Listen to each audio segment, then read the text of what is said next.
मित्रों, मैं कहानी समग्र से अपनी कहानियाँ पढ़ने जा रहा हूँ। आशा है आपको मेरी कहानियाँ पसंद आएंगी। सुशील राकेश समग्र कहानी खंड का संपादन डॉक्टर पवित्र कुमार शर्मा ने किया है। पवित्र कुमार शर्मा जी ने बहुत मेहनत से मेरी कहानियों को पढ़ा और लिखा है। मैं कहानी पढ़ रहा हूँ प्रवासी मजदूर, इसका शीर्षक है। देखिए, मक्के के खेत से धर्मेंद्र जब भुट्टा तोड़कर शाम को घर आया तो उसके शरीर में बहुत दर्द होने लगा। जलन से शरीर तप रहा था। आजकल गर्मी का प्रचंड वेग चल रहा है। स्वाभाविक है कि उसके शरीर में लू का असर कारगर हो गया होगा। वो आते ही खटिया पर लेट गया और अपनी घरवाली को आवाज़ लगाई, अरे सुनती हो, कोई काढ़ा बना लाओ, मेरे शरीर में बहुत दर्द है और शरीर में आग सी लगी हुई है। कल्पना पास आते ही बोली, तुम्हारा शरीर नहीं साथ देता तो क्यों उस भीषण गर्मी में भुट्टा तोड़ने चले जाते हो? उसकी पत्नी ने पास आकर कहा, नहीं जाएं तो घर में खाने पीने की व्यवस्था कैसे होगी? कहीं और रोज़गार भी तो नहीं मिल रहा है। इस काम में तो कम से कम दिन भर मजदूरी से खाने पीने का इंतजाम तो हो जाता है।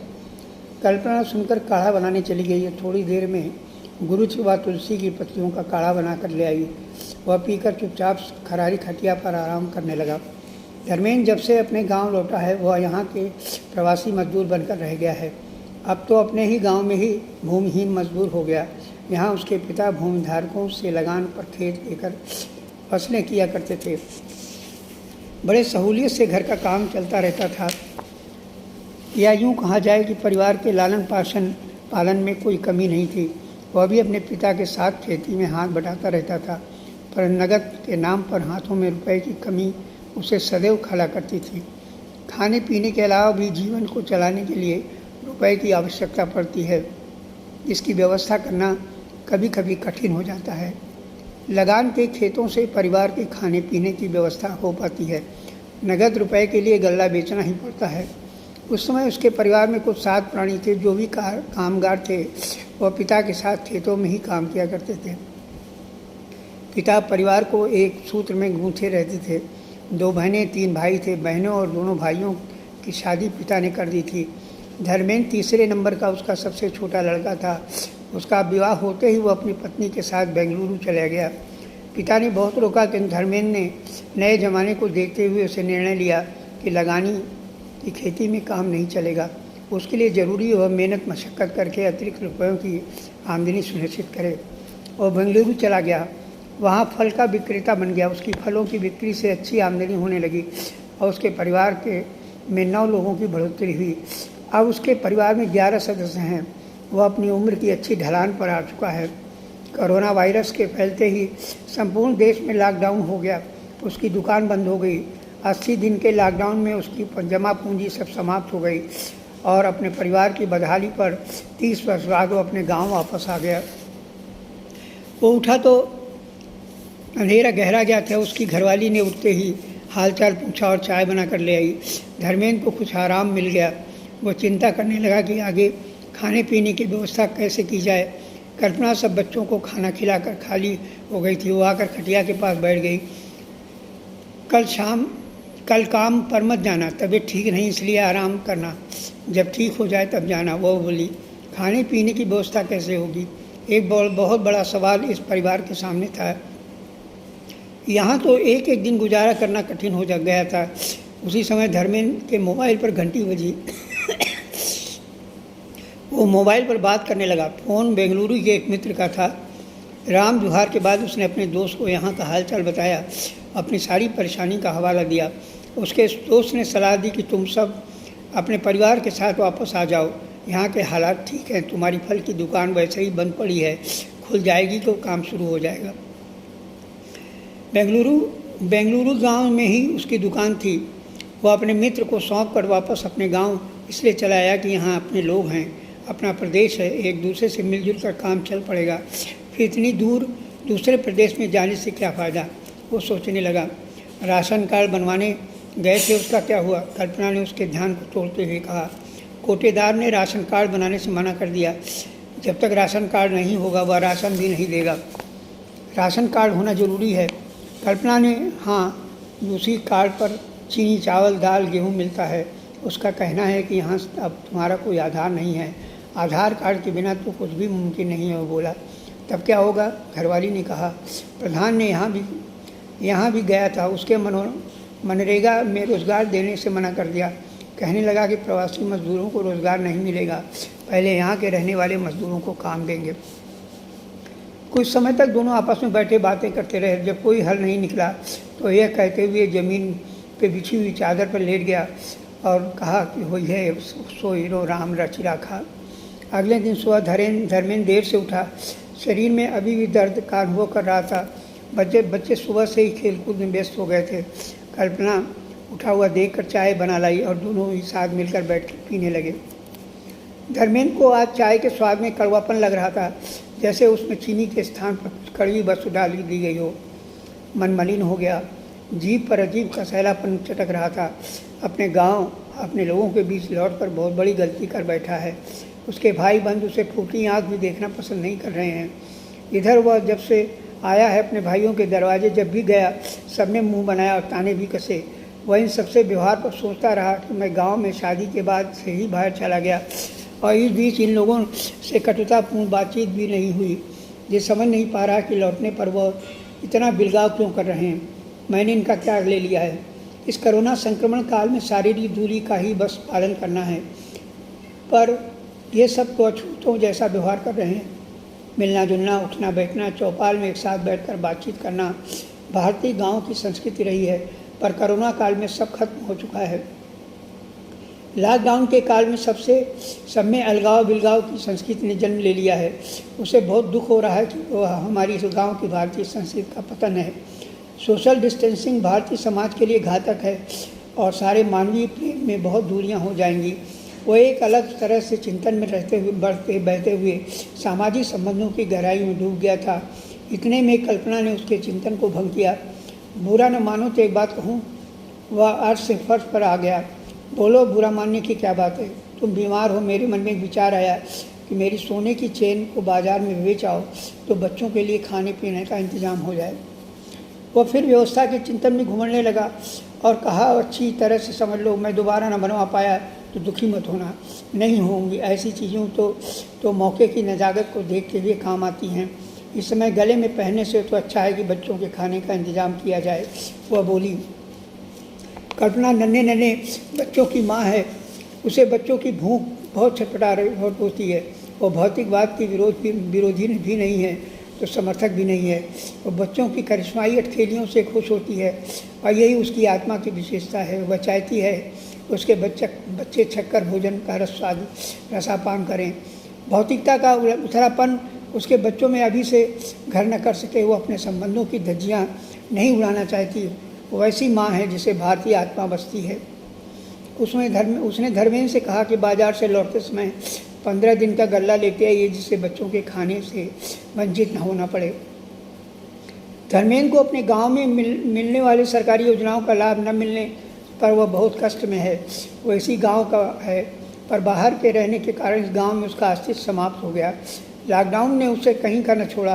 वो वापस जाने के अलावा उसे कोई रास्ता नहीं सूझ रहा था। नदी बहती है तो उसका जल स्वच्छ रहता है, पर जल के बहाव को रोक दिया जाए तो उसमें गंध पैदा हो जाती है। इसीलिए मनुष्य को नदी की भांति प्रवाहमान ही रहना है। उसके सामने अनिश्चितता की वर्तमान घड़ी में गरीबी के चंगुल में जकड़ जाने का भय उत्पन्न हो गया। अब उसकी पहली चिंता है कि अपने 9 बच्चों का पेट भरकर उन्हें जीवित रखे। वो सोने की चेन बाजार में बेच आता है तो उसे यह सोचने पर मजबूर होना पड़ता है कि वो गाँव में रहे या फिर वापस चला जाए। वो एक ठहरी हुई ज़िंदगी से तो बेहतर है कि वो गतिमान होकर चले। इस समय वो अजीब सा एहसास करता हुआ डरावनी सूरत को वो भूल जाता है। ढो रही बेबस ज़िंदगी को भूल जाता है। खाने पीने का इंतजाम करके वो घर लौटा तो उसके मन में एक अनोखे ढंग की आत्मिक शांति का अनुभव हुआ। उसके लौटने पर घर का वातावरण भी उसकी धर्मपत्नी और बच्चों सहित बेहद खुशनुमा हो गया। ले आओ, तुम्हारे मन के मुताबिक हो गया। वह बोला, अब मुझे चिंता नहीं कि बच्चों को कुछ दिन ही सही भरपेट भोजन तो मिलेगा, फिर तुम्हारा स्वास्थ्य ठीक नहीं है। खेतों में काम पर भी नहीं जा सकते। 2-4 दिन में ठीक होकर ही अब काम पर जाना। इतना कहकर वह खुश होकर सामान को करीने से लगाने लगी। वो अपनी पत्नी की बात सुनकर खटिया पर लेट गया और इन विचारों के बीच गहरी नींद ने उसे घेर लिया। बाहर कुछ शोरगुल की आवाज़ से उसकी नींद खुल गई। लेटे लेटे ही कल्पना से पूछा, कौन बाहर शोरगुल कर रहा है? कल्पना पर घर के बाहर से देख कर लौटी तो बताया कि नगर के कुछ युवा समाज सेवी खाने का पैकेट बांट रहे हैं और अपनी फ़ोटो खिंचवा रहे हैं। वो फिर से आँख बंद कर सोने का नाटक करते हुए करवट लेकर मौन हो गया। घर के दरवाजे पर आवाज़ आई, माताजी खाने का पैकेट ले लीजिए। कल्पना ने बाहर निकलकर दरवाजे पर खड़े लोगों के हाथों से पैकेट प्राप्त किया और फ़ोटो खिंचवाई। मिले हुए पैकेट में 2 रोटी और आलू की सब्जी थी। उन लोगों ने पूछा, माताजी और कितने लोग हैं बताइए तो सबके पैकेट दे दें। वो बोली, 11 लोग। समाज सेवी युवा सब चौंक गए। 11 लोग? कितने बच्चे हैं? एक युवक ने बोला, 9 बच्चे हैं। कल्पना ने गिनती बताई। इतने बच्चे? एक दूसरा युवक बोला, जी हाँ। वो बोली, माताजी आज के समय में इतने बच्चे पैदा करना गुनाह है। 1-2 हों बस, जिससे इन्हें ठीक से पढ़ाया लिखाया जा सके और खाने पीने की समुचित व्यवस्था हो। जनसंख्या बढ़ाने से क्या फ़ायदा? आपने जो किया वो तो हो गया, परंतु आप आने वाली नई औरतों को संदेश दीजिए कि आज के समय में 1 या 2 बच्चे से ज़्यादा न करें। नेतानुमा व्यक्ति ने ज्ञान झाड़ा, भाई माताजी को 11 पैकेट दे दो। पैजामा कुर्ता पहने, गले में जोगिया रंग का अंगूछा डाले नेता अपने कार्यकर्ताओं से कहता हुआ आगे बढ़ गया। कल्पना बहुत दुखी हुई और सोचने लगी कि मेहनत मजदूरी करके हम अपने बच्चों का पेट पालते हैं, एक पैकेट में 2 रोटी क्या दिया। अपने ऊपर ताने मारने लगे। वो पैकेट लेकर घर के अंदर चली गई। धर्मेंद्र घर के अंदर ही लेटा हुआ नींद का बहाना ले सुनता चुपचाप चारपाई पर पड़ा रहा। कोरोना संक्रमण के कारण 2 करोड़ से भी अधिक प्रवासी मजदूर बेरोजगारी की मार में जूझ रहे हैं। ये तो अपने प्रदेश की बात है, पूरे देश में बहुत अधिक होंगे। सरकार कहती है कि इससे निपटने के लिए रोजगार योजनाओं द्वारा प्रवासी सभी मजदूरों को रोजगार दिया जाएगा। ग्राम विकास, पंचायती राज, लघु उद्योग, समाज कल्याण, कौशल विकास व उद्यान विभाग की योजनाओं के साथ मनरेगा में भी मजदूरों को रोजगार दिया जाएगा। ये सब कब होगा? यही सोचता हुआ वह दाईं करवट बदल कर अपने परिवार के बारे में सोचने लगा, क्योंकि वह तो अब इस गांव के लिए प्रवासी हो गया है। एक आवाज़ आई, अरे धर्मेंद्र, कौन काम में जुटो है रे? एक आवाज़ पर वो खटिया से नहीं उठा, पर दूसरी आवाज़ पर वो उठ बैठता है। गांव का ही एक नियमित रखुआ है जो उसे आवाज़ दे रहा था। जब से धर्मेंद्र आया है वह उसी के साथ घूमता फिरता है। वो एक गबरू जवान है, गांव में वो रंगीला के नाम से जाना जाता है।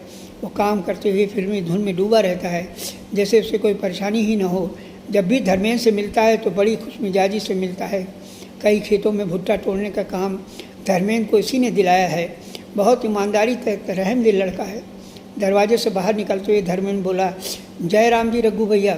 जय राम जी, रघु ने जवाब दिया और उसके साथ घर के बाहर एक पड़ी कटे वृक्ष की डाल पर दोनों बैठकर बातें करने लगे।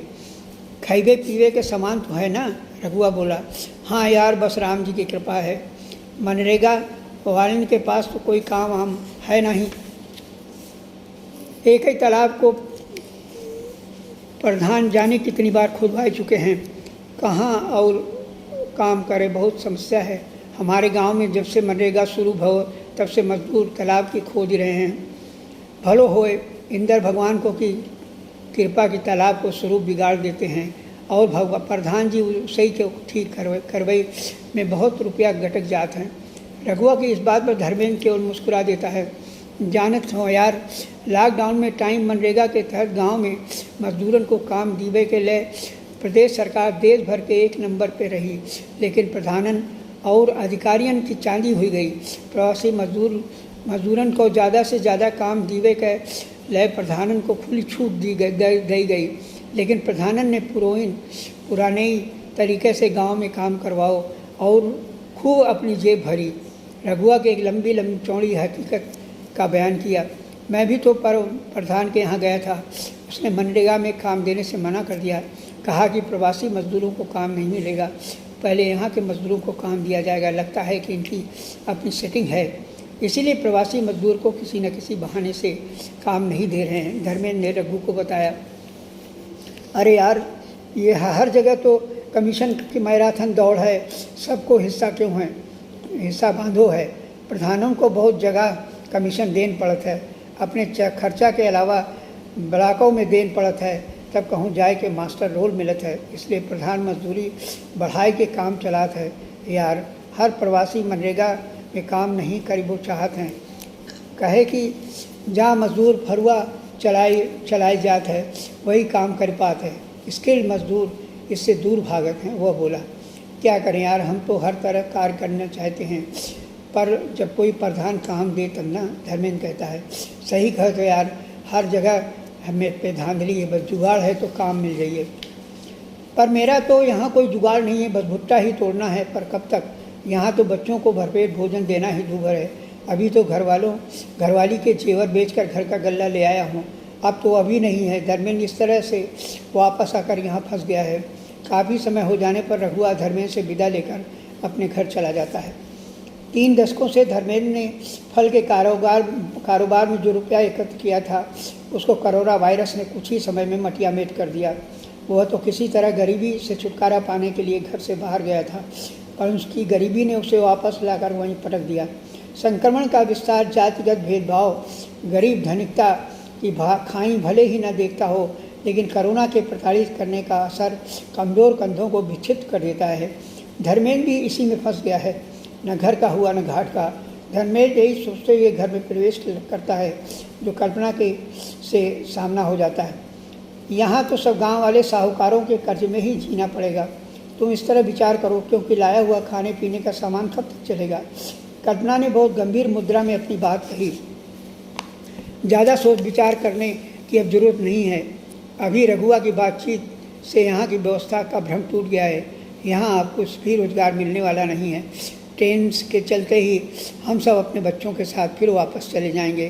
कम से कम यहाँ अपनी फल की दुकान फिर से लगा लेंगे। कल्पना धर्मेंद्र की ये बात सुनकर मन ही प्रसन्न हो गई। अब उसके चेहरे पर चमक देखने लायक थी।